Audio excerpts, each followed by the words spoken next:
komple yaktılar. Ondan sonra dedi siz de siktir on yılda ana ne avra düşüp ramadan. Bilirsen değilse Türk evladı değilsin. Seni yakacağım dedi. Hemen burayı terk edeceksin.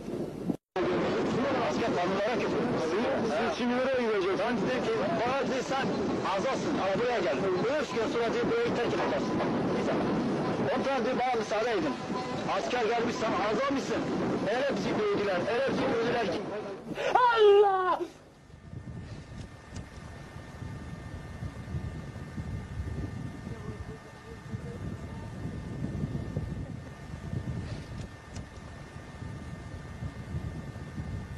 Bu hal ne olacak? Was wird nun aus uns? Wir haben den Soldaten gesagt, erschießt uns doch lieber. Geldiler saat 10-11 arasıydı.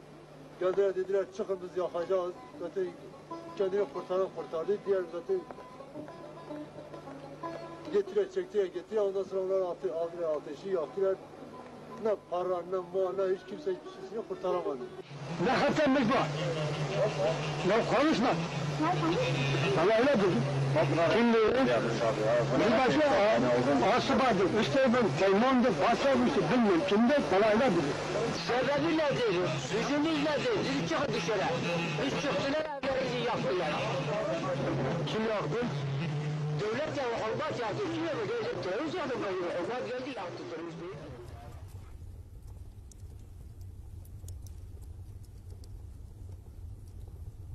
Ne diyeceğimizi biz de şaşırmışız. Biz ne yapacağımızı da şaşırmışız. Biz de bilmiyoruz. Ben de İzmir Gürlüğü'ne gireceğim. Eğer gidersem bizim Diyarbakır'da akrabalarımız vardı. Onların evine gideceğiz. Ama Her bir evin içine en aşağı 30 kişi yerleşmek mecburiyetine kalacak. orada bir üstünde ben ne yapacağım araba. Şimdi biz Diyarbakır'a gideceğiz. Fakat yer olmadığı için kimse bize yer vermez. O da belli değil. Zaten biz kurucu olursak bize silah verirler. Kurucu olmaya niyetimiz yoktur yani. Onlar diyor ki kendi paranızla silahlarınızı alın.